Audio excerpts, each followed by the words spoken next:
বাংলাদেশ দল এই মুহূর্তে একটা ভয়াবহ জটিলতার মধ্যে রয়েছে।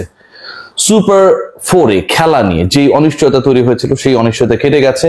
বাংলাদেশ তাদের পয়েন্টের জোরে, নট ইভেন রান রেট, কারণ রান রেটের ইস্যু আসার কোনো সুযোগ তৈরি হয় নাই, যেহেতু বাংলাদেশ সেকেন্ড বেস্ট টিম ছিল তাদের গ্রুপে according to the point table.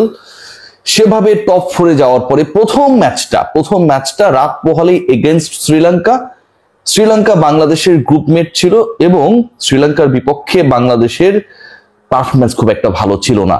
যে শ্রীলঙ্কার জয় নিয়ে 18 কোটি মানুষ মোটামুটি দোয়া ধরেছিল যে শ্রীলঙ্কা যেন আফগানিস্তানকে হারিয়ে দেয়, সুপার 4-এ বাংলাদেশের জায়গাটা যেন নিশ্চিত হয়, সেই 18 কোটি মানুষ এই মুহূর্তে পুরো পোল্টি মারি দিয়েছে। পোল্টি মেরে সবাই এখন সিংহ ছেড়ে বাঘের লেজ ধরেছে। বাঘ জিতবে, বাংলাদেশ জিতবে, জিততে হবে, লক্ষ্য এশিয়া কাপের ফাইনাল পর্যন্ত যাওয়ার স্বপ্ন দেখা যায় কি না। শ্রীলঙ্কার এগেইনস্টে নামার আগে বাংলাদেশের 11 নিয়ে টিম ম্যানেজমেন্ট ভয়াবহ জটিলতা, এবং সেই জটিলতা কতটা ডিফিকাল্ট টু সলভ এই মুহূর্তে আপনাদের সাথে পুরো ইনসাইড স্টোরিজ শেয়ার করছি। দেখুন, বাংলাদেশ দল লাস্ট যে ম্যাচটা খেলেছিল, যেই ম্যাচে আফগানদের হারিয়েছিল, সেই ম্যাচে ফুল টাইম বোলার অথবা প্রপার বোলার ছিল 4 জন। বাকি 4 ওভারের যে কোটা ছিল সেটা সাইফ এবং শামীম হোসেন পাটোয়ারিকে দিয়ে ফুলফিল করানোর পরিকল্পনা করা হয়। দুজন মিলে দেন 55 রান। 8 রানের ব্যবধানে আফগানিস্তানকে হারানোর ম্যাচে বাংলাদেশের 2 পার্ট টাইমার তারা 4 ওভারে দিয়েছে 55 রান। বাংলাদেশ যখন শ্রীলঙ্কার এগেইনস্টে খেলবে তাদের batting line up more difficult to handle, এবং কতটা ডিফিকাল্ট, সবশেষ ম্যাচে আবুধাবিতে আফগানিস্তানের বিপক্ষে যেভাবে তারা ম্যাচটা কনভিন্সিংলি জিতে নিয়েছে, সেখান থেকে সেটা প্রমাণিত। বাংলাদেশের বিপক্ষে যেভাবে 32 বল হাতে রেখে শ্রীলঙ্কা জিতেছিল ওই একই আবুধাবিতে, সেখান থেকে সেটা প্রমাণিত।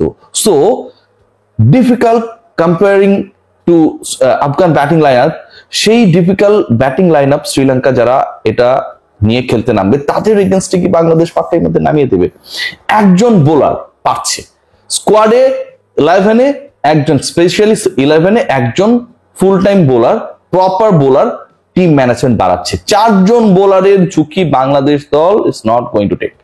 সো একজন যেহেতু বাড়ছে, একজন নাম্বার অফ বোলার যদি বাড়ে, তাহলে বোলিং ডিপার্টমেন্টে তো আসলে কাউকে কমানোর সুযোগ নেই।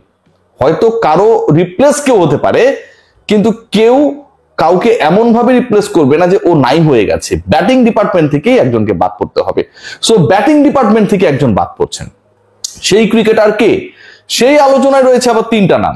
এই 3 নামের মধ্যে সবচেয়ে বেশি আলোচিত নাম হচ্ছে তাওহিদ হৃদয়, যিনি গত ম্যাচে 20 বলে 26 রান করেছিলেন। তার ব্যাটিং স্টাইল, অ্যাপ্রোচ, অ্যাপ্লিকেশন এখন পর্যন্ত খুব বেশি কনভিন্সিং না কারো কাছে।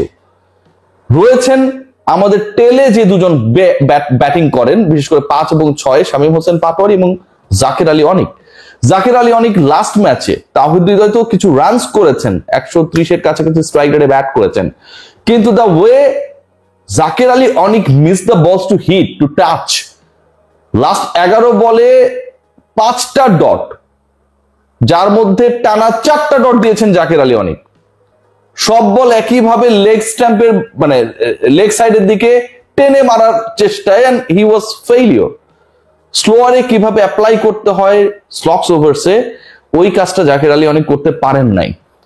বিলো 100 স্ট্রাইক রেটে, 92 স্ট্রাইক রেটে ব্যাট করে তিনি ব্যাক করেছেন ড্রেসিং রুমে অপরাজিত থেকে। The same time Nurul Hasan Sohan, he faced only 6 balls and scored 12 runs, 200 strike rate. So 3 John cricketer রয়েছেন, এবং যারা ব্যাটিং লাইন আপের স্ট্রেংথ বলতে পারি, পার্ট বলতে পারি, যেভাবে এটাকে এক্সপ্লেইন করেন না কেন, আউট অফ 7 ব্যাটসম্যান, এই 7 জন ব্যাটার যাদেরকে বাংলাদেশ খেলিয়েছিল সবশেষ ম্যাচে 8 রানের জয় করা ম্যাচে, সেই 7 জন থেকে একজন বাদ পড়বেন। এবং সেই মানুষটাকে জাকির আলী অনিক, তাওহিদ হৃদয়, নাকি শামীম হোসেন পাটোয়ারি, সেই আলোচনাটা রয়েছে। এবং তার পরিবর্তে একজন বোলার বাংলাদেশ 11-এ ঢুকছেন, সেই বোলারটাকে, সেটাও কিন্তু একটা আলোচনার বিষয়। সেই আলোচনায় আমি যাচ্ছি, কে ঢুকতে যাচ্ছে, স্পিনার নাকি পেস বোলার নাকি অন্য কেউ, সাইফুদ্দিন, এই আলোচনা তো রয়েছে। তার আগে একটু ইন্টারেস্টিং আরেকটা ফ্যাক্ট আলোচনা করি। আমি আপনারা জানেন যে লাস্ট যে ভিডিওটা আমি বানিয়েছিলাম সেখানটা আমি বলেছি যে আসলে we actually need Parvez Hossain Emon in opening. কেন তাকে প্রয়োজন? ওই এক্সপ্লোসিভ স্টার্টটার জন্য। পাওয়ার প্লেতে বাংলাদেশ যদি একটা দারুণ অ্যাপ্লাই করতে পারে, যদি দুই ওপেনারের একজন অ্যাটাক করতে পারে, সফল হতে পারে, that it could be easier for the other batters to accelerate. But team management, they are in a decision. Almost এই ডিসিশনটা ডান। পারভেজ হোসেন ইমনের কালকের ম্যাচে শ্রীলঙ্কার এগেইনস্টে খেলার সুযোগ নেই, সুযোগ তারা দেখছেন না। প্রথম কারণ যেটা, রিপ্লেস করবেন কাকে? যেহেতু আপনি একজন বোলার এক্সট্রা খেলাবেন, তার মানে আপনার একজন ব্যাটার এমনিতেই কমবে। এখন বাকি যে 6 জন রয়েছে, এই 6 জনের মধ্যে কাকে রিপ্লেস করে পারভেজ হোসেন ইমনকে খেলানো হবে? কোন জায়গা টিম ম্যানেজমেন্ট খুঁজে পাচ্ছে না। সাইফ হাসানকে খেলানো হবে।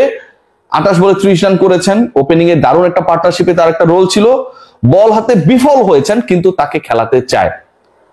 পারভেজ হোসেন ইমনকে না খেলানোর যুক্তি আরো 2 জায়গা থেকে টিম ম্যানেজমেন্ট দেখাচ্ছে। ইন্টারনাল ইস্যুস গুলো আমি একদমই শিওর হয়ে আপনাদেরকে বলছি।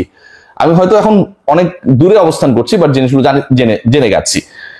প্রথম পয়েন্ট যেটা, সবশেষ 3টা 0 মেরেছেন পারভেজ হোসেন ইমন যেই দলের বিপক্ষে। একটু যদি স্ক্রল ডাউন করেন দেখতে পাবেন that team was Sri Lanka. Last যে ম্যাচটা খেলেছে বাংলাদেশ শ্রীলঙ্কার এগেইনস্টে, প্রথম 13 বলে 2 ওপেনার কোনো রান করতে পারেন নাই এবং দুজনেই ফিরে গেছেন। Parvez Hossain Emon also scored 0 following Jamshed Hasan Tamim.